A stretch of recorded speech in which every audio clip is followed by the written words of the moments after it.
סוגרים שבוע עם הרצל קוסאשווילי.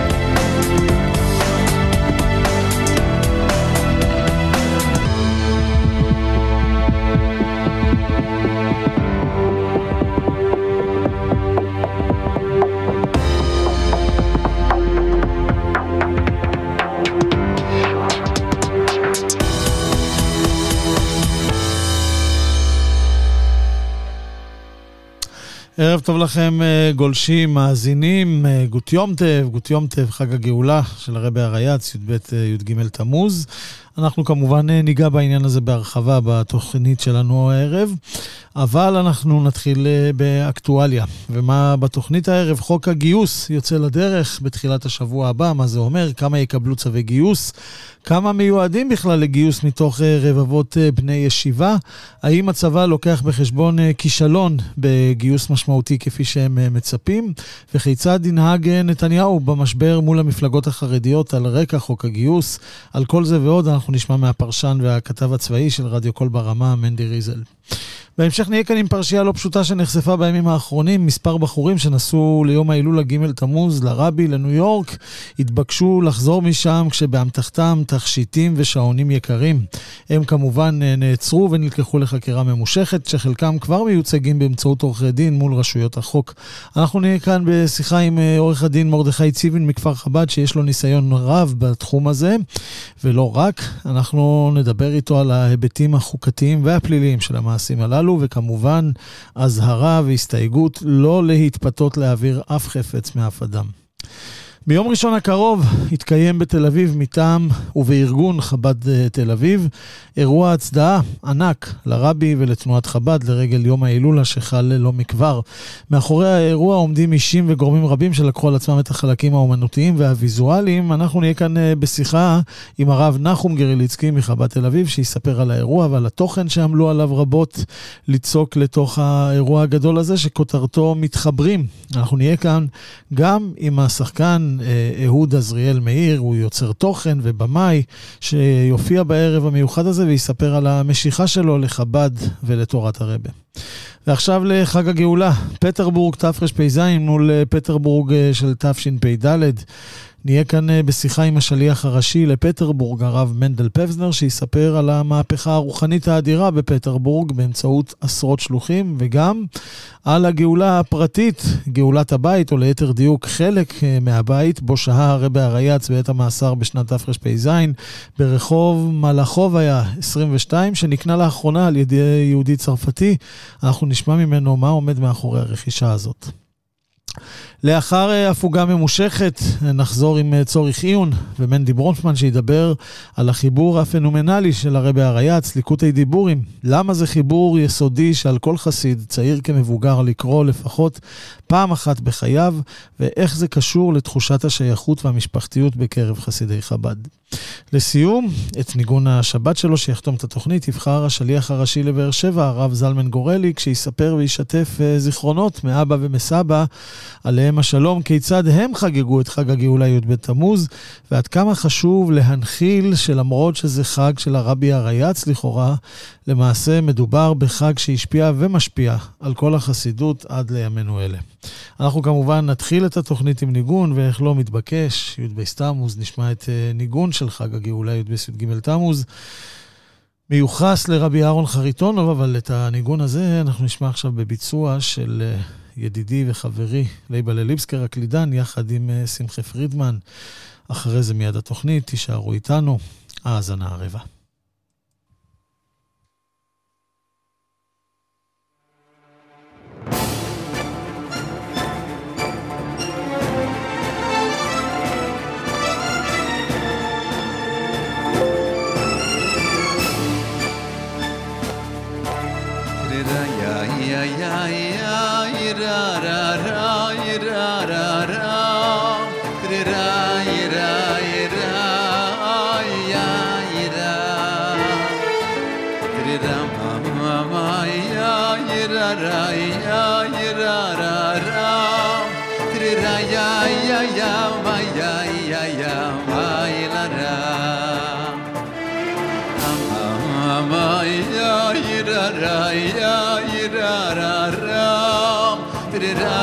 Ra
אוקיי, אנחנו לאייטם הבא, לנושא הבא שלנו. נשארים עדיין עם קצת אקטואליה, אחר כך כמובן נגיע, חג הגאולה, י"ג תמוז, וזה יהיה קצת יותר התוועדותי, אבל נשאר קצת עם האקטואליה. חוק הגיוס, אפשר לומר, יוצא לדרך, צווים ראשונים יצאו כבר ביום ראשון, כמה אלפים, במה בדיוק מדובר, מה קורה בצפון ובדרום, על כל זה עם מנדי ריזל, הפרשן והכתב הצבאי של כל ברמה. שלום מנדי. שלום הרצל. טוב, בוא באמת נעשה קצת סדר בדברים. ביום ראשון יוצאים צווים. כמה צווים יוצאים? אמורים לצאת 3,000 צווים, מתוך מבחר של 63,000 בחורי ישיבות ואברכים, מועמדים לשירות בגילאי 18 עד 26, זה נתונים שהאק"א מתבסס עליהם מתוך הלשכה המרכזית לסטטיסטיקה. הלמ"ס, והשאלה היא מי יקבל את הצו הראשון ומה ההשלכות. בדיוק, קודם כל, יש קריטריונים? אז זהו, הקריטריונים, אני חושב שזו השאלה הכי חשובה. אמרו לי אתמול בצבא, באק"א, אגף כוח האדם, שהם הופתעו לראות את הפרסום של דובר צה"ל, אפילו התנגדו לפרסום הזה, פרסום שהופיע שלשום ביום שלישי, על כך שישלחו ביום ראשון 3,000 צווים, והם אמרו לי, תקשיב, אנחנו לא אהבנו את הפרסום הזה, כי אנחנו עדיין לא יודעים מה הקריטריונים. זאת אומרת, נכון לעכשיו, יום חמישי בערב, צה"ל אמור להוציא 3,000 צווים, והוא עדיין לא יודע מי יקבל, מי הם ה-3,000 שיקבלו. הם מבטיחים שעד מחר הם יסיימו את הקריטריונים, אגיד לך שאני מאמין להם שהם שלא יהיה על זה גם דיונים בשבת, אני לא יודע לומר, אבל הם עובדים עכשיו על הקריטריונים, שבמסגרתם הם בחרו 3,000, העדפה היא לצעירים, כדי לשבץ אותם ביחידות קרביות. קרביות, כן. כאשר, גם מי שיקבל את הצו הראשון, זה לא בהכרח אומר שהוא יתגייס. זאת אומרת, הצו הראשון למעשה, זה למלא פרטים. לדעת, להכיר את הבן אדם, בדיקות רפואיות, רעיון אישי וכו'. אוקיי. יש 45 ימים לפחות בין צו ראשון עד לגיוס. כך שגם מי שקיבל את הצו הראשון זה לא אומר שום דבר. אז הדברים יכולים להשתנות בזמן הזה, אתה יודע, זה המון זמן. מאוד דינמי, לחלוטין. ולחלופין, מי שלא יקבל צו ביום ראשון, זה לא אומר שהוא לא יגויס. כן. השאלה הגדולה היא, ואת זה בצה"ל עדיין לא יודעים להעריך, זה עד כמה הדברים של גדולי הרבנים של המגזר החרדי, הליטאי והספרדי בעיקר, שהורו שלא להתייצב בצו הראשון, אפילו לקרוא את הצווים, השאלה היא כמה ישמעו להם. לצורך העניין, אם מתוך 3,000... לא, אני אומר, אנחנו עוד נגיע לרבנים, אבל אתה יודע, אני שאלה אחרת מנקרת לי בראש, איך הגענו למצב הזה, או יותר נכון, למה הבהילות הזאת מבחינת הצבא, אוקיי, אז זה בגץ, אבל אתה בעצמך אומר שאין להם את הנתונים המלאים, 3,000 האלה זה מה שנקרא אחוז מאוד מאוד קטן מכל אלה שאמורים לקבל, אין להם קריטריונים ברורים באמת מי הולך לקבל את זה, אז מה הבהילות הזאת? אני אגיד לך מה, אני ישבתי לפני כמה שבועות בקריה אצל ראש אכ"א, ואני התרשמתי משני דברים. קודם כל, הוא לא מכיר את המגזר החרדי, הוא מאוד רוצה להכיר, אבל הוא פשוט לא מבין במגזר החרדי, מגזר שהוא מנסה להביא, בסדר? הוא באמת דברים בסיסיים, שוב, תינוק שנשבע, אני לא מאשים אותו, הכל בסדר. הוא לא מכיר את השיח, אבל הדבר השני, זה התרשמתי מהזעקה שלו שהיא זעקה כנה. זאת אומרת, הוא בא ואמר למעשה, לא ייתכן שיש 300,000 אמהות שלא ישנות בלילה, כי הבנים שלהם נמצאים בצבא ומשרתים, ונופלים ונפצעים, ובמגזר החרדי המלחמה כאילו עוברת ליד האוזן ברובו המוחץ, והם לא נושאים בנטל. עכשיו, אתה יודע, אנחנו לא נכנסים לסוגיה של האם הצבא מתאים למגזר החרדי או לא, נאמר בסוגריים, לא, התשובה היא לא, הצבא ברובו לא מתאים למגזר החרדי. נכון. אבל הוא בא ואומר, תקשיבו, אני עכשיו נמצא במצב של מלחמה, הוא הציג נתונים, כמה נהרגו וכמה נפצעו וכמה נפשי שעדיין לא יודעים, הוא אומר, היעד שלי, המכסה שלי היא X, ואנחנו נמצאים במצב לא טוב, והפערים הולכים וגדלים, ולכן הוא אומר, תקשיבו, אין ברירה, אלא פשוט לקרוא גם לכם. ולכאן נכנסת השאלה, האם באמת, שוב, הצבא מתאים לחרדים או לא מתאים לחרדים. אני יכול לומר לך, כמי שעכשיו נמצא במילואים כשאני מדבר איתך, עכשיו ספציפית אני בחופש, כן, אז מותר לדבר, שהצבא לבחורי ישיבות בגיל 18 לא מתאים, נקודה. עשיתי בעבר ברדיו פרויקט סדרה של כמה כתבות, על חבר'ה, כולל חבר'ה משלנו אגב, צעירים, 18, 20, שהגיעו לצבא, ורובם המוחץ, רוב האנשים שדיברו איתי, ירדו בצורה כזו או אחרת, או ירדו לחלוטין, ירדו מאוד, חלק קטן מהם אחר כך חזרו חזרה. אבל הצבא ברור שלא מתאים לבחורי ישיבה, גם למי שלא הוגה בתורה יומם ולילה. בסדר? גם מי שלא באמת תורתו אומנותו, לא מגיע לכל הסדורים, לא באמת יושב ולומד, מי שנמצא במסגרת הישיבתית, הצבא לא מתאים לו. האם הצבא מתאים יותר לאברכים, לשלב ב', לאנשים יותר מבוגרים, יותר רגועים נקרא לזה. מיושבים, כן. אנשים יותר מיושבים, כן. בגילי ה-20 המאוחרות ה-30? אני חושב שכן, אבל שוב, זה כל אחד מה רבותיו או עשה לחוריו שלו. נכון, ברור. אתה יודע, הזכרת מקודם את הרבנים החרדיים, ובאמת אני חושב שהפוליטיקאים החרדים נמצאים בסוג כזה של קלחת. מצד אחד רבותיהם אומרים להם לא ולא, ומצד שני, אתה יודע, הם מתמודדים מול האשמות חריפות בכנסת.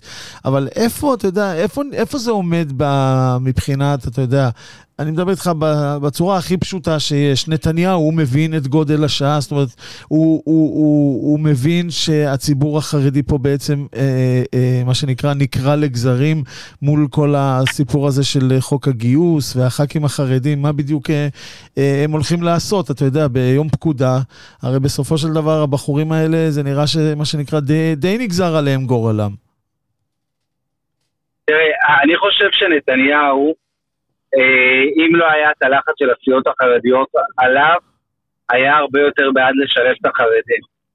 הבן אדם היה בסיירת מטכ"ל, מאוד, הצבא זה חלק ממנו, אני חושב שהוא דווקא מנסה להוריד את גובה הלהבות בכל מה שקשור לחוק הגיוס, בעקבות הלחץ החרדי, גם אם הוא באמת לא מאמין בזה, פשוט משיקולים פוליטיים.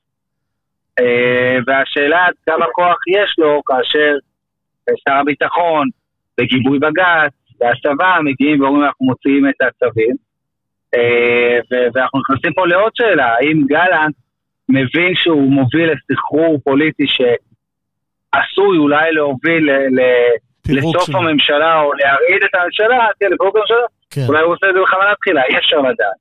אני חושב שנתניהו בין הפטיש לשדה, מצד אחד הוא מאוד מנסה לזרום עם החרדים, להבין שיש פה משהו מורכב, מצד שני יש לו את גלנט ואת הרמטכ"ל ואת הצבא כולו ואת בג"ץ שתושבים מהצד השני, והוא די קלו. ברגע שמגיע בג"ץ נבטל חוק הגיוס, וברגע שמגיע צה"ל ושולח 3,000 צווי גיוס, אני חושב שזה מחוץ להישג. מצד שני, אתה שומע אחד כמו יולי אדלשטיין, נורא סקפטי. הוא בכלל חושב שזה חלום באספמיה. נכון, כי יולי אדלשטיין יותר קרוב למסורת.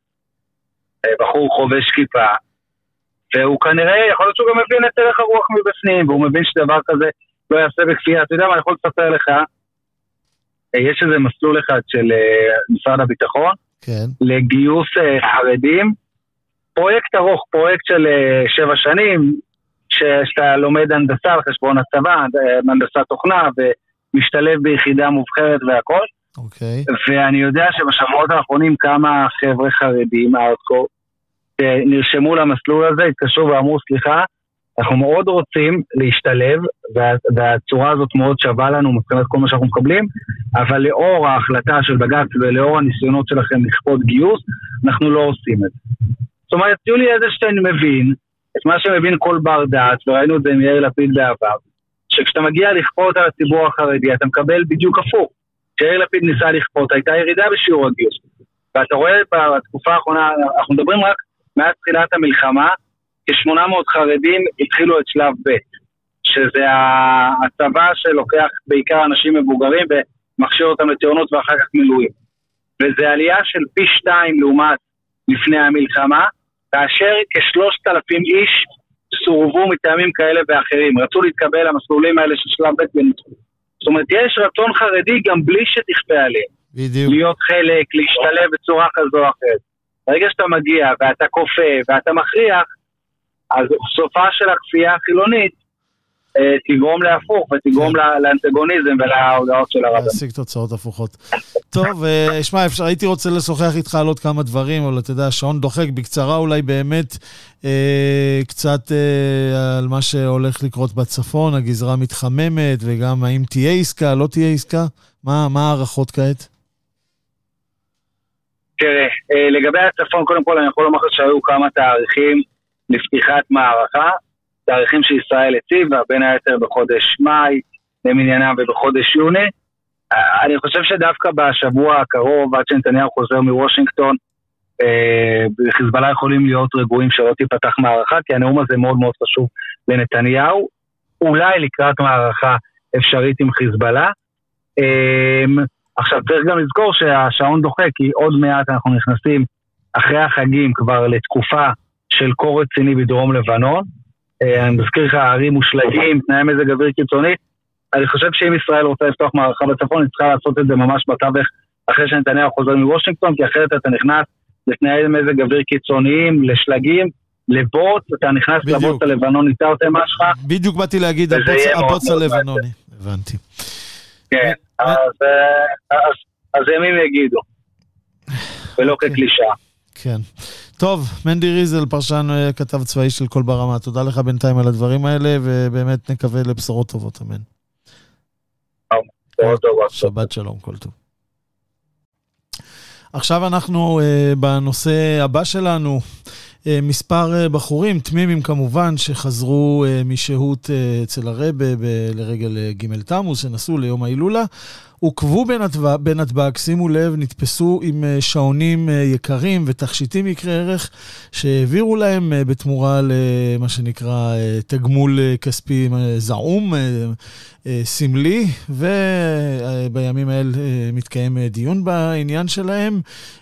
מדובר כמובן במספר בחורים, וכנראה שהרשת מסוימת שעמדה מאחורי כל העניין הזה, ואנחנו נעסוק כרגע בהיבט החוקתי, המשפטי יותר של העניין הזה, ולא נבזבז את הזמן, נגיד ישר שלום וערב טוב לעורך דין מרדכי ציווין, שלום לך. כן, שלום וברכה. אני מתאר לעצמי, עורך דין ציווין, שהתעסקת לא אחת במקרים כאלה של, אתה יודע, אזרחים תמימים, אם נקרא לזה, שמצאו את עצמם פתאום מסובכים ברשת כזאת של הברחות, לא משנה אם זה תכשיטים או כל מיני דברים אסורים. כן, אני רוצה לומר לך משהו. כן. קודם כל, הדברים יהיו קצת מולבלים, כי אני לא נמצא בארץ, ואמרת אני באמצע ישיבה. כן. אפשר לפתות את כל אחד. גם תמימים הם לא תמימים, אין אף אחד תמים, מההיסטוריה הלא קצרה שלי, מדובר ברווחים גדולים, וגם אפילו בחורים טובים, ששומרים על הזמנים בהקפדה, כמו שעון, אז אפשר לפתות כל אחד. העניין הוא שזה לא בדיוק הם אשמים, החור הוא גדול כאן, הוא אשם. אנשים ששולחים אותם, הם למעשה, הם האנשים הרעים, אבל אנחנו חברה סלחנית, והאנשים האלה, אם הם עשו הרבה כסף, אז הם נהפכים אצלנו למכובדים, הם נגידים, קבלו שישי, קבלו מפטיר, ובגלל שאנחנו לא מוקיעים אותם, גם אסור לחבש חס ושלום את התפיסה בחוץ, אז זו תופעה אף אחד לא פוסל אותה, ותופעה שתמשיך, וככל שמצליחים, אז ימשיכו מזה. כן. אז למעשה, בחור רוצה להרוויח משהו מהר, אז זה לא בסדר, אבל זה לא סוף העולם. אלה שעומדים מאחורי זה. וחוץ מזה, אני חושב שצריך לדבר הרבה, לא לקחת כלום, אבל ממש כלום. כן. ממישהו לחוץ לארץ. בדיוק. זה מתחיל עם טובות, ואני כבר שמעתי שגם בספרים החביאו דברים, זה מתחיל עם טובות, ומי שאשם גם זה כל אלה שמבקשים את הטובות. אז העניין הוא שזו תופעה שלצערנו אף פעם לא תיפסק, אף פעם אני עוסק בהברחות מסוג אחר. כן. זה לא ייפסק אף פעם, זה עניין אולי של חינוך כמו שאמרתי לך, כסף אצלנו זה ערך מאוד מאוד חשוב, וזה מאוד מצער, זה גם יכול לדרדר אנשים לסמים, בקלות מאוד. כן, ברור. השאלה, עורך דין ציווין, אתה מקודם ציינת את זה, שמי שהאשם בעצם זה אלה שעומדים מאחורי כל הדבר הזה, אבל הבחורים, או בוא נגיד לצורך העניין, האזרחים התמימים שנתפסו עם המוצרים האלה, או לא משנה עכשיו מה שהם עשו, הם יוכלו לטעון לחפוץ, זאת אומרת, להימלט מעונש או מקנס, או מה שזה לא יהיה? תראה, עורכי דין יכולים לטעון הכל. אבל השאלה כמה ראיות יש נגדם, ואני מאמין שהבחורים האלה בחיים לא ראו שוטר ולא יודעים מה זה, אז אני כמעט בטוח שבחקירה הם כולם יישברו, ואף אחד לא ינצל את זכות השתיקה, כן. וכנראה שכולם יודו, כנראה. כן. אתה יודע, אבל במערכת... מה? העניין, הם נכנסים לחובות גדולים, הם צריכים לא רק יפקיעו את זה, יחרימו את זה, הם גם יצטרכו לשלם קנס וכפל קנס. עכשיו, ואולי יוציאו נגדם צווים, אז אלה ששלחו אותם, הם לא יעמדו מאחוריהם. לא, זה ברור. זה עוד חטא, למה זה ברור? זה לא צריך להיות ככה, בין גנבים יש מוסר. אבל אתה יודע, במקרה הזה, אני מדבר איתך עכשיו על התמימים האלה באמת, וכמו שציינת, זה בחורים שבאמת לא ראו מימיהם חדר חקירות, לא ראו שוטר, ופתאום, עזוב אותם עכשיו, ההורים שלהם נמצאים מול משבר רציני. אתה יודע, חלק מהבחורים האלה אמורים לחזור שנה הבאה לשנת קבוצה. ברגע שיש להם רישום פלילי, הדבר הזה מתחיל להיות מוטל בספק. תראה, אני לא מאמין שזה יפריע למישהו בשידוך. יותר חשוב מקבוצה. והאמריקאים, דרך אגב, לעולם לא ייתנו להם, בעצם לא ייתנו להם ל5 שנים, אולי ל10 שנים, לא ייתנו להם ויזה הרבה שנים. אני אומר לך את זה מניסיון רב. כן, הם מאוד קשוחים. שישכחו מקבוצה. לא קשוחים, הם לא מכניסים אלמנטים שבעיניהם זה דבר חמור. אצלנו זה לא דבר חמור בכלל. וזה לא בסדר. אמרתי לך, מי שעושה את זה במתאפשר, אז הוא גביר והוא נגיד וכל מה שאתה רוצה. אני מבין. טוב, כמובן אנחנו גם נצטרף לקריאה הזאת להיזהר ולדבר עם הילדים, עם הבחורים, לא לקחת שום דבר מאף אחד, זה פשוט יכול להגיע למצבים לא נעימים בכלל. עורך דין מרדכי ציווין, תודה שהיית איתנו בעניין הזה. נקווה לבשורות. תודה לך. תודה, שבת שלום. תודה, לילה טוב. כל טוב, לילה טוב. כן, בדיוק אנחנו נצא כעת להפסקה מוזיקלית ראשונה. נשמע את ניגון הפלפול, זה בביצוע של הרב מנדל אמר, מתוך פרויקט געגועים, אבל אל תלכו לשום מקום, תישארו איתנו, אנחנו ממשיכים מיד אחרי זה.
Yeah.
אנחנו עם הנושא הבא שלנו, בשבוע הבא ביום ראשון, ממש יום ראשון הקרוב, יתקיים בתל אביב אירוע הצדעה ענק. חב"ד תל אביב מארגנת אירוע הצדעה לרבי, כמובן לתנועת חב"ד, זה לרגל יום ההילולה שהיה לא מזמן, ג' בתמוז, ובאירוע יהיו הרבה דמויות מעניינות, אפשר לרכוש כרטיסים, אני חושב, אם אני לא טועה, דרך אתר טיק צ'ק, אבל אני כבר רוצה לדבר על האירוע הזה עם שניים, אז נגיד ישר שלום וערב טוב לרב נחום גריליצקי מחב"ד תל אביב. שלום הרב גריליצקי. שלום וברכה. ומצטרף אלינו אהוד עזריאל מאיר, יוצר תוכן, מביים וכותב. שלום אהוד. אהלן, מה נשמע? ברוך השם. אני רוצה להתחיל איתך עם הרב נחום גריליצקי. בוא תספר לנו באמת מה יהיה באירוע, ממה שאני רואה במודעות. קובי אריאלי מנחה, ויהיו שם שחקנים וזמרים. מה בעצם ליבת התוכנית? הרב הראשי, הרב לאו גם יהיה איתנו. נכון. התוכנית מורכבת סביב נושא אחד כמובן, התוכנית תהיה סביב הרבי שלנו.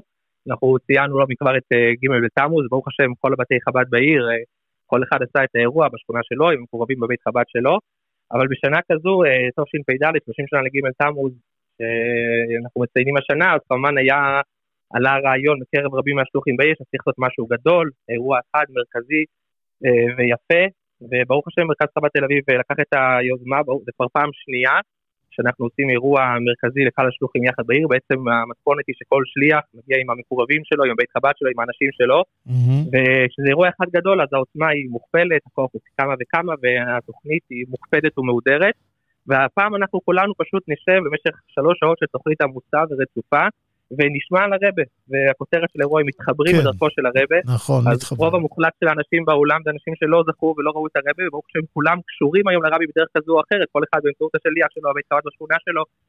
אז זה מה שאנשים יחוו, יהיה הרב לאו שינה וישתף אותנו בזיכרונות שלא אצל הרבי בשנות האור, ואנשים נוספים, הנה כמו המרואיין הנוסף שלנו, יהוד מאיר, שהוא יהודי שלדעתי לא ראה את הרבה באופן מה שנקרא פיזי גשמי, אבל כמובן יש לו את ה... הוא חי אותו נראה לי יום יום.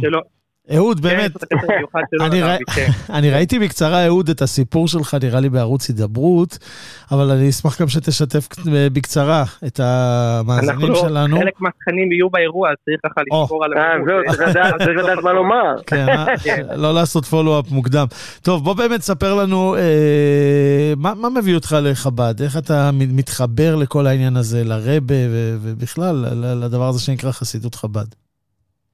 האמת היא זו שאלה טובה, כי זו שאלה שאני גם שאלתי את עצמי לפני כמה זמן, איך קרה? כי אני רק אגיד, אני גדלתי בבית דתי-לאומי, גדלתי באלקנה, כל עניין החסידות, חב"ד, דברים כאלה, זה דברים שלא הכרנו ולא היינו יותר מדי מחוברים, ושאלתי את עצמי, איך זה הגיע, ואז נזכרתי, זה סיפור אמיתי, הסיפור אמיתי כן, שאני זוכר כילד, שפעם בכמה זמן היה מגיע טנק חב"ד ליישוב שלנו, והיינו עולים שם לטנק, והיינו מדברים שם עם השליחים, אני זוכר שאפילו פעם כתבתי מכתב לרבי,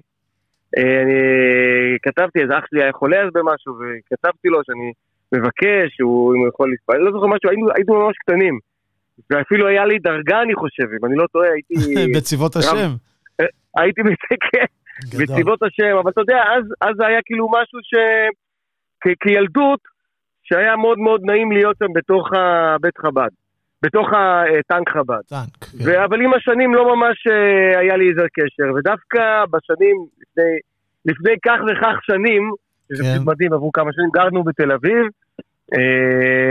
ואז פגשתי שם בחורה מקסימה, שהייתה מקושרת אז לרב גרליצקי, הייתה הולכת לשם, וככה דרך אגב הגענו, ולימים גם התחתנו, והיום אנחנו נישואים, יש לנו 4 בנות, ואפילו הרב גרליצקי הקריא מכתב של הרבי אצלנו בחתונה, אבל אנחנו לא חב"דניקים, בטח לא בנראות, ולא בזה, אבל אני תמיד אומר, זה תמיד הסוג של הקילו, הוויכוח שלי עם חב"דניקים, אני אומר, הרבי בכלל לא היה חב"דניק, אתם חב"דניקים, הרבי היה הרבה מעבר, הוא היה של כולנו, הוא היה של כולם, של כל עם ישראל, הוא לא היה רק חב"דניק, הוא היה באמת, וזו תחושה שזה משהו שבאמת, יש לפעמים דברים שאין יכולת להסביר במילים.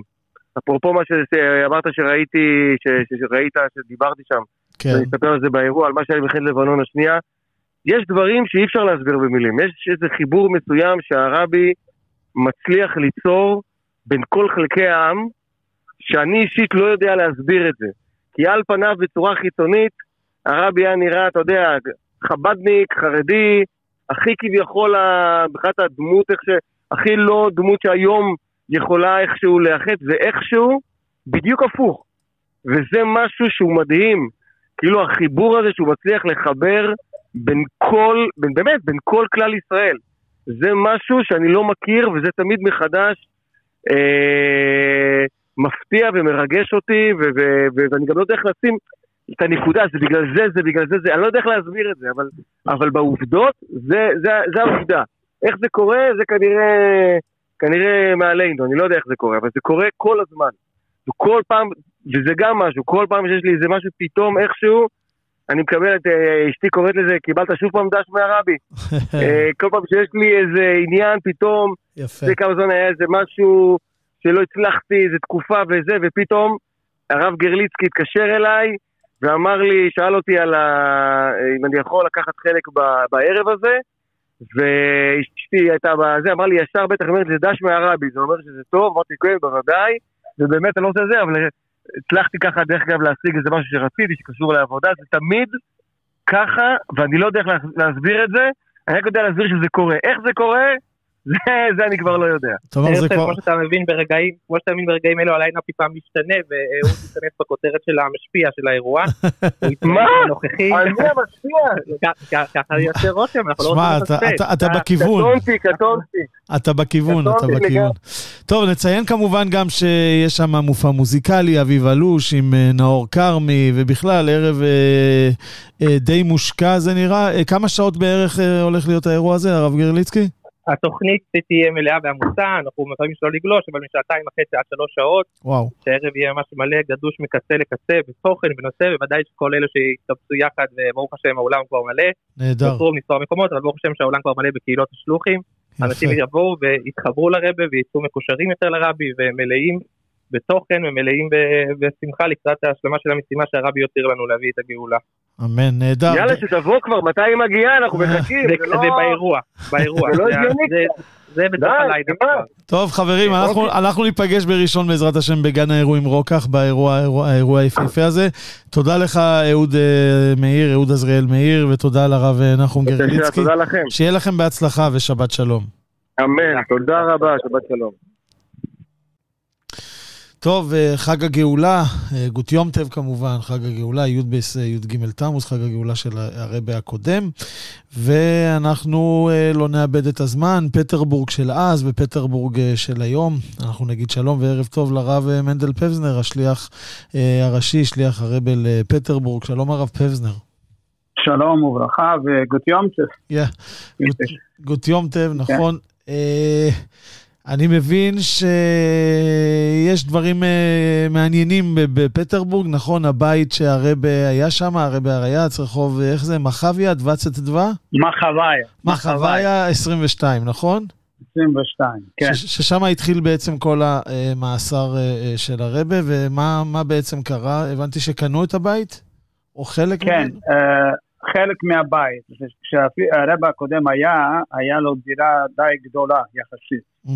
לפועל שם היה המרכז של הבית שהיה באותו דירה, כוונה התפללו, התוועדו, יחידיס, הרבי הגר שם עם המשפחה, דובר על כנראה דירה שהיה כמה מאות מטר, ואחר כך, שאחרי שנות ה-20, כנראה בשנות ה-30, חילקו את הבית לכמה דירות, וכשהכל התפרק ועבר לפרטי, פשוט היו בעלים שונים לחלקים של הבית, וחלק של הבית, עכשיו יהודי, דווקא הוא יהודי צרפתי, קוראים לו ג'וליאן כהן, שהוא גר פה, והוא החליט לקנות את הדירה, ואומר ככה, אני רוצה לעשות משהו ללובביץ' עולמי. הוא אומר, לובביץ' עושה ליהודים בכל העולם, פוגשים אותם, מכילים אותם, נותנים להם בית כנסת, מחבקים אותם, הוא רוצה לעשות משהו בחזרה ללובביץ', וחושב לקנות את הדירה. למה אני אומר את זה? מכיוון שכמה שהבנתי ושמעתי משלוחים במקומות אחרים, שהיו שם דירות שהרבים היו גרים, לידי ספציפי, וששאלו את הרבה, האם כדאי לקנות את הדירה, עכשיו אני לא בטוח שהוא אמר את זה על דירה פה, או על הדירה בריגה, שהיה של הפרידיק הרבה, והתשובה של הרבה היה ברוח של תוירה חוסה על ממיינים של ישראל, משהו כזה, תשובה. אז אני כשליח, והתייעצתי גם עם אחד מהמזכירים של הרב, הבנתי שזה לא תפקיד שלנו. אם ככה הרב עונה, זה לא נכנס לתפקיד שלנו כשלוחים, להתעסק בדירה בתחום שלנו. לפועל, כשיהודי אחר רצה לקנות, והוא עשה את זה, נגיד על דעת עצמי, במובן שזה הופך להיות מקום חיובי.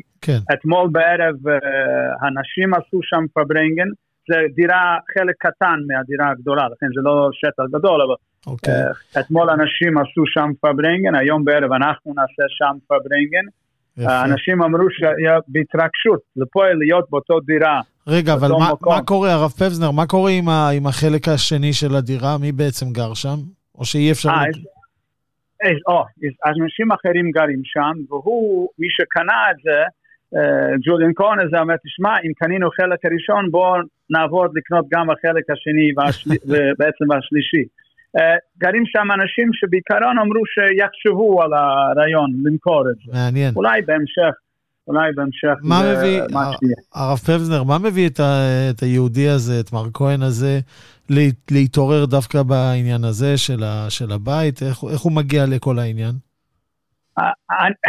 שאלה מאוד טובה, משהו שמימי כזה, שהוא התלהב מהרעיון. הוא בעצמו גר לא רחוק מאותו אזור, וכשהוא הבין, הוא אמר משהו שלפני 2 או 3 הוא חיפש דירה, ומישהו הציע דירה בבית ההוא, ושמע שזה היה ואחר כך פתאום זה עוד פעם עלה למחירה, אז הם ראו את זה בעיתונות או פרסומת של מחירת דירות, ואמרו, זה כמין השגוח הפרטי שהוא חייב לקנות את זה, והוא קנה את זה ואמר, היה משהו מדהים, בתוך 2-3 הוא קנה את הדירה, כל הניירת עבד מהר מאוד, והוא מרגיש שזה הוא קנה, והוא רוצה שזה יהיה כמין מוזיאון שכל חבדניק שהוא יבוא, כל יהודי שרוצה שיבוא, יוכל להיכנס לדירה, לראות את זה, לקדושה, הוא רוצה לעשות כמובן ספרייה על הספרים של הרב וכו'. יפה.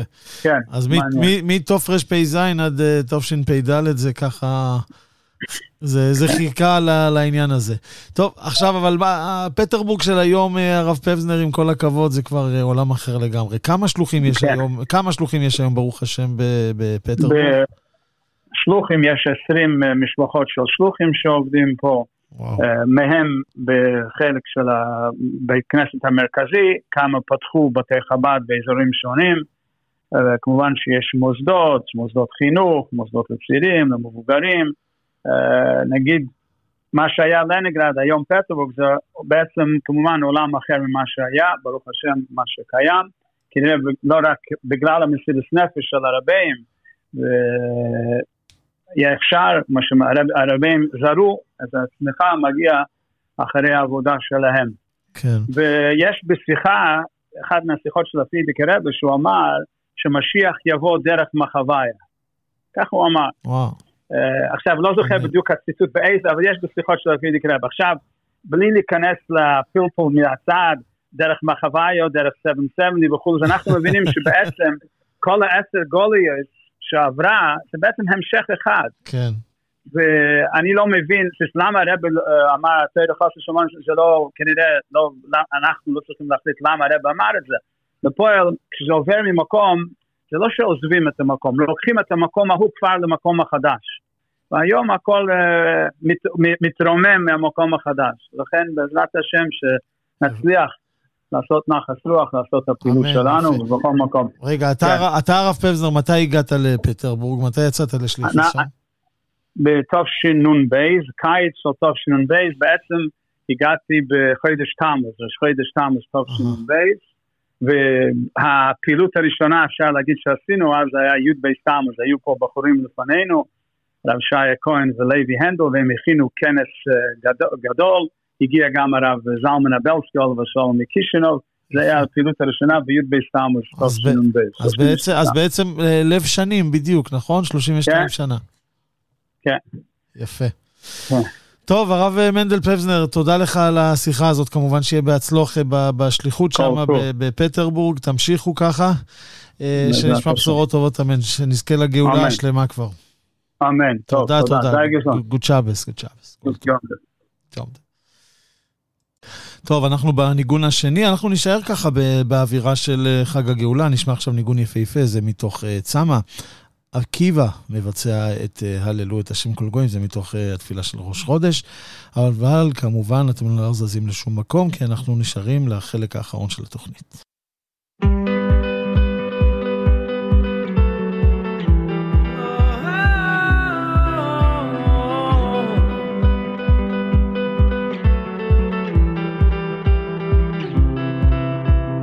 הללו את השם כל גויים, שבחו איי כל האומים, הללו את השם כל גויים, שבחו איי כל האומים, כי גבר עלינו, עלינו חסדו ואמת השם לעולם, הללויה.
עכשיו אנחנו נעבור לנושא הבא. את האמת, הרבה זמן לא ערכתי אותו כאן, וזה קצת היה חסר לי. אני כמובן מדבר על צורי חיון. שלום לך, רמנדי ברונפמן, מה שלומך? שלום וברכה, גוטיום טב.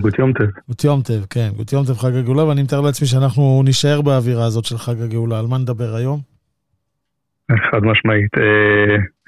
נדבר, אם אתה רוצה שם, אז זה יהיה ליקוטי דיבורים. בגדול אני רוצה לדבר על כל הכתבים שלנו, הרייץ, השיחות, ספר הזיכרוינס, זה ליקוטי דיבורים. זה ספר יסודי, הייתי אומר. ספר יסודי, אנחנו נדבר למה הוא כל כך יסודי ומתי הוא יתחבר בכלל. כן. אבל לפני זה אני רוצה לחזור שנייה למכתב של הרבי ליוד שבט. הרבי כותב שם שידברו בבתי כנסיות על אהבת ישראל של הרבי וכו' וכו'. זאת אומרת, כשמדברים על רבי, אז יש את החלק האלוקי, השמיימי, שהוא באמת רחוק מאיתנו גבוה מעל גבוה. אבל יש גם את התכונות שאנחנו יכולים ממש ללמוד ולקחת מהם, להפיק מהם לקח ולהתבונן בהם אפילו בעין אנושית. לדוגמה, אהבת ישראל. עכשיו, כשחושבים על הרבי רייץ, הרי זה פשוט בעין אנושית, בעין שכלית, במבט של בין בני אדם, זה פשוט מדהים. אדמו"ר הרייץ נהיה רבי כאשר כבר המהפכה הקומוניסטית כמעט מושלמת, או מושלמת ממש. כן. זאת אומרת, קצת אחרי, לתוך השלבים האחרונים של מלחמת האזרחים ברוסיה. וכולנו יודעים איזה מאבק, אני לא יודע אם כולנו יודעים ממש את כל ההיקף, את כל המשמעות של המאבק שהיה שם. אבל זה באמת היה להיות כל רגע תחת איום מוות. ולא רק ברגע שהוא נאסר הוא היה תחת איום מוות. אנשים, הוא והחסידים, הרבי והחסידים היו, כל מי שהיה פעיל באיזשהו רמה מינימלית של פעילות, של יהדות, של קדושה, של תורה ומצוות, היה מצוי בסכנה מוחשית וממשית של מוות. כן. בלי חשבון, והוא לקח, כמובן, כמו שאנחנו יודעים, סיכון גדול, ולא התחשב בזה, הוא ידע בדיוק מה התנאים בשטח, והחליט להיכנס בזה, במלחמה חזיתית. ובתרפ"ח הרבי רייץ עוזב. עכשיו, המצב של החסידים ברוסיה היה מצב לא פשוט בכלל. זאת אומרת, האפשרות של קיבוץ חסידים כמעט לא התקיים. זאת אומרת, היו קיבוצי חסידים מאוד קטנים. חשאיים. ועוד, היו. כן. קטנים פה ושם, אבל הם היו מאוד... זה לא היה כמו שאנחנו חושבים היום, קיבוץ חסידים. לא, ברור ש... זה היה מאוד לא פשוט. מאוד מאוד לא פשוט. אנשים באמת הסתכנו. אני יודע למשל על מקום אחד, פשוט קראתי זיכרונות של מישהו שהוא מספר, שבאיזשהו מקום אחד ליד מוסקבה, שהתאספו שם חסידים איכשהו בדרך, לא דרך, הגיעו למקום שמעולם לא היו שם חסידים, אבל פתאום הגיעו לשם חסידים, והם היו עושים את התפילה בצורה כזאת שהתפילה הייתה מתחילה ב-6 בבוקר ומסתיימת ב-7 בערב, או לא יודע מה, ב-5 בערב, כי כל אחד היה מגיע לאט לאט כדי שלא יראו שהם מתאספים, ואז אחד היה מתחיל ללמוד, מגיע ב-6 מתחיל ללמוד, כדי שלא יקלטו מה קורה פה. זה דברים שקשה אפילו לצייר אותם היום, אתה מבין? זה עד כדי כך נראה תלוש. ולא תמיד היה מעניין, ולא תמיד זה... ברור. זה, עכשיו זה היה, אז אפשר להבין מה קורה קודם כל, הרי איך קהילה חסידית, איך קהילה שיש לה שורשים היסטוריים, איך היא עובדת? אבא מספר לבן, בבית כנסת הוא רואה זקנים, הוא שומע מהם מה היה, יש דברים כמו שפה, כמו מנטליות, כמו כל דבר, שזה עובר בבית. זאת אומרת, זה לא משהו שיש, שאתה קורא בספר. יש דברים שאתה כבר בגיל מאוד צעיר, אתה יודע שנוטלים ידיים, אתה יודע שמברכים, שאומרים מוידעני, וכו' וכו'. זאת אומרת, יש דברים מאוד, כן, כן, אני שומע, יש דברים. דברים שעוברים בחלב אם. זאת אומרת, הם עוברים... עכשיו, זה עובר במצב של שגרה. זה מה שקרה בחסידות חב"ד כל השנים. עד המהפכה. ילדים בבתים שההורים שלהם היו חסידים של רבותינו נשיאנו, קיבלו קודם כל המון מסורות בבית. אדמו"ר הזקן, ניגון, סיפור, הוא שמע מאבא שלו, מסבא שלו, ממישהו אחר שחזר מהרבה, שמע מיימר, היה יושב מסתובב שם במין חלמיירי בבית כנסת, ופתאום שמע איזה חסיד מספר, וככה קיבל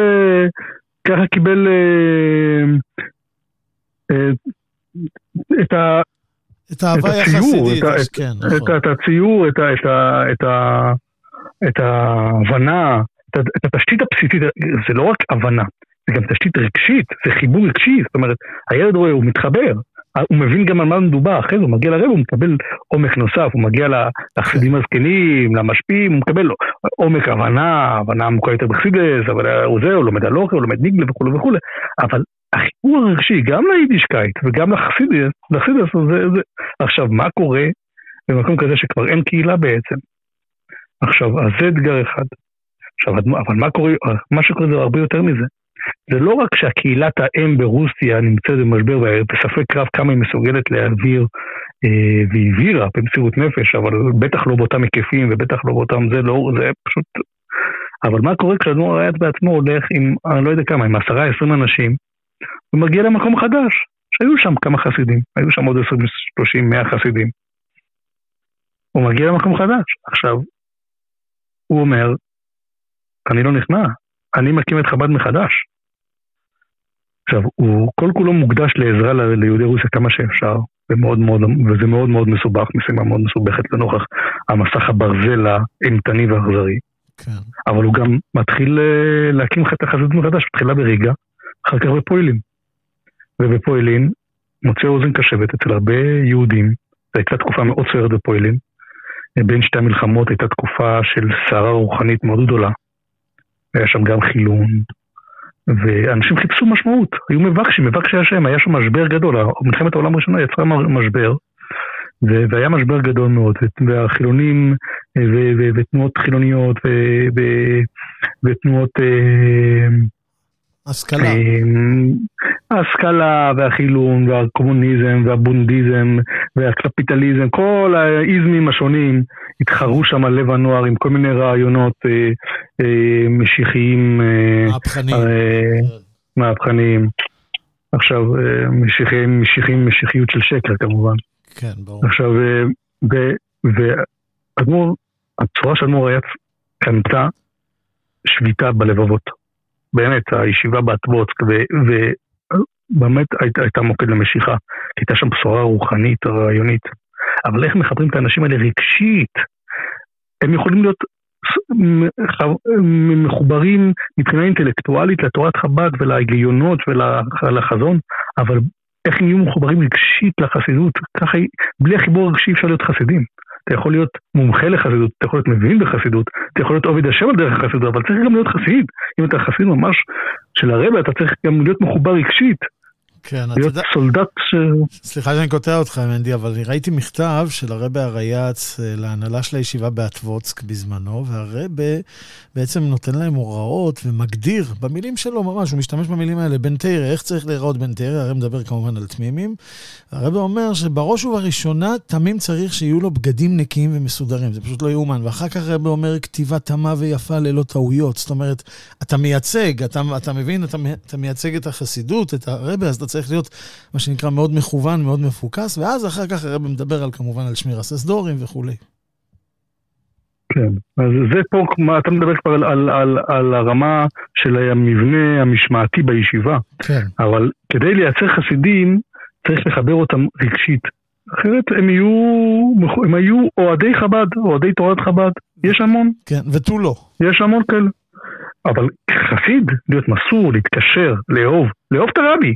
למה מדליקים נר? אנחנו מדליקים נר, נשמה, אנחנו עולים לתורה, אנחנו נוהגים במנהגים שאנחנו מחוברים גם ברמה הרגשית, זה לא רק ברמה שאנחנו תלמידים. נכון. אנחנו גם בנים, ואנחנו מחוברים רגשית לרעיון, לסיפור הזה. ואת זה הרבי הריי"צ התחיל לעשות בליקוט הדיבורים. הוא פשוט התחיל לספר, להעביר את כל המסורות שהיו עובדות, הן פשוט היו עובדות, היו נעלמות אחרת. הוא התחיל לספר בעצם, לשחזר איך הייתה נראית העיירה החסידית חב"דית, איך היה נראה בזמן מור הזקן, איך היה נראה בזמן מור אמצעי. ועכשיו בואו ננסה לעשות לעצמנו תרגיל מחשבתי, מה היה קורה בלי הכתבים של הרבי הריי"צ. איך היינו אנחנו גדלים, אנחנו היינו מספרים לילדים שלנו, כל התשתית הסיפורית, הרגשית, המסורתית שיש לנו על חסידות חב"ד, זה בא מהפרויקט הזה. נכון. אני אומר לך, אנחנו היינו, אני חושב לדעתי, באיזה חור שחור לגמרי, כאילו. עכשיו, זה תשתית שאפשרה את הצמיחה המחודשת, וזה גם של חב"ד של היום כמובן, אבל גם המיידית. ובאמת, הגרעין שנוצר בפולין, הוא אחד מהגרעינים החשובים, אחד מהמשפחות הכי נכבדות בחב"ד היום. נכון. השורשיות, הגיעו כבר אז. זאת אומרת, אדמו"ר הריי"צ יוצא אחרי 7 שנות מאבק הירואי, בלתי אנושי, בלתי הגיוני. הוא יוצא עכשיו למאבק חדש. למאבק לשקם את התשתית הרגשית שתאפשר מצא לחסידים שיהיו מחוברים, לא סתם חסידים. כן, יפה. ואת זה הוא עושה כל השנים האלה בפולין. נהדר. זה ליקוט הדיבורים. נכון. יפה. מנדי ברונפמן, תודה על הדברים האלה, ליקוטי דיבורים, חג הגאולה, י"ב י"ג תמוז. תודה לך, ואני מקווה שנעשה את זה יותר לעתים יותר תכופות. בעזרת השם. גוד שבס, תודה. שבס, יום טוב. יום טוב. טוב, הגענו לסיומה של התוכנית, כמו תמיד, מסיימים בניגון, ניגון השבת שלי, והפעם הערב אני שמח לארח כאן ידיד יקר מבאר שבע, אני נולדתי בבאר שבע, חבר'ה, אל תזלזלו בזה, השליח הראשי לבאר שבע, הרב זלמן גורליק, שלום לך הרב גורליק. שלום וברכה. גוט יום טוב, אז חג הגאולה, י"ב י"ג תמוז, ואני רוצה באמת, אתה יודע, להתחיל איתך, אתה עלית לארץ, נכון? לא נולדת כאן, עלית לארץ באיזה גיל? עליתי לארץ בגיל 5 בערך. אוקיי, ואתה בטח זוכר, אומנם לא משם, אבל עם אבא, עליו השלום, בטח יש לך מלא זיכרונות בכל מה שקשור לחג הגאולה, לאיך חגגו, איך חסידים מהדור הקודם ציינו את החג הזה. בהחלט, חג הגאולה, י"ב י"ג תמוז, זה חג שזכינו עוד לראות אנשים בני דורנו, הסבא, הרב מנדל גורליק, שגם בעצמו ישב במאסר 10 שנים. אבא היה מספר תמיד, שהוא ראה את אבא שלו כשהוא היה בן 3, בפעם הבאה שהוא ראה אותו זה לקראת הבר מצווה.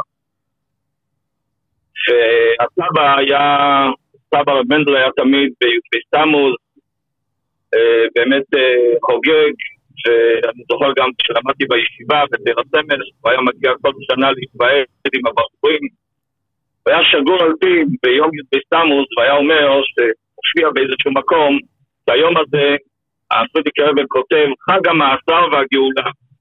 והיה שואל מה זה חג הגאולה או שזה חג המאסר והגאולה.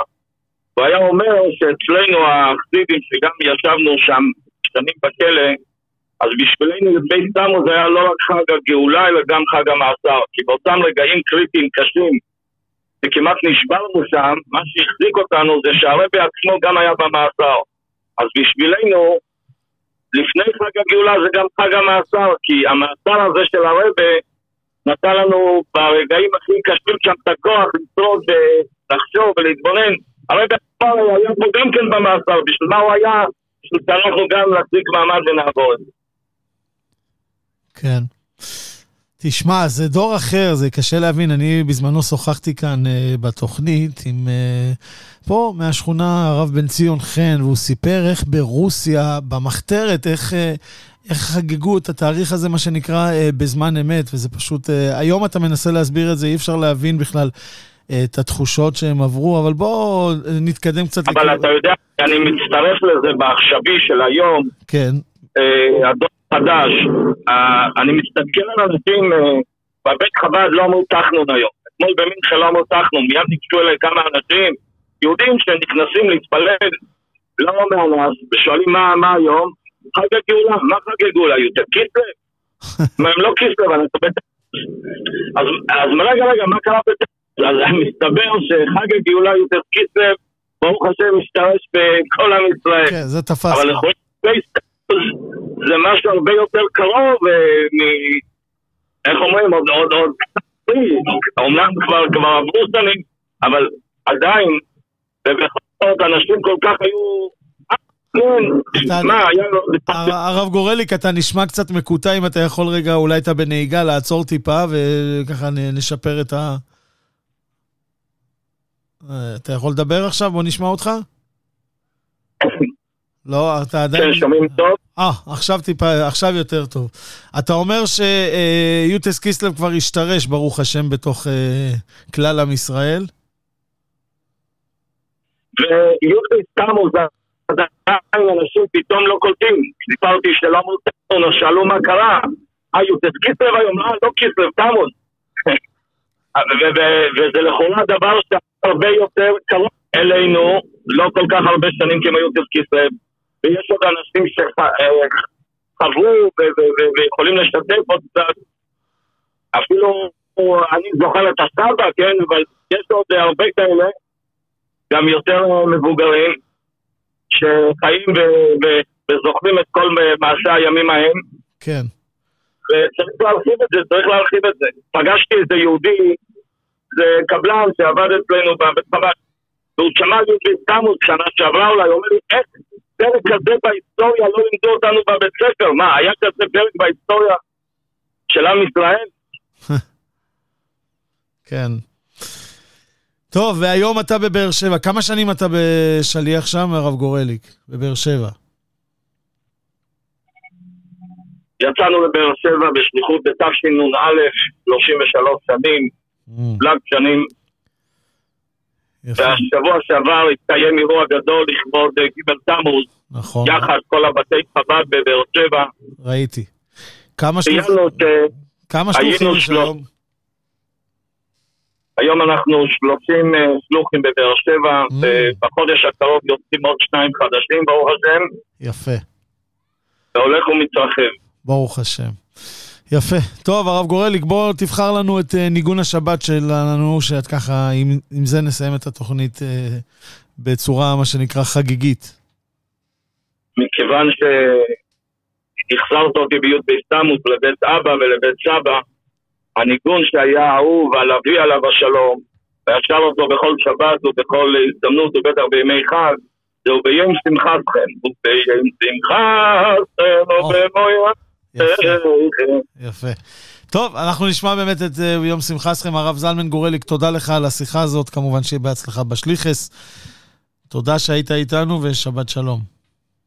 שבת שלום וגות יום טב. אמן, גות יום טב. הנה, נשמע עכשיו את וביום שמחתכם, זה מתוך ניחוח, ועם זה אנחנו מסיימים את התוכנית. Yeah.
התוכנית שלנו מגיעה לסיומה.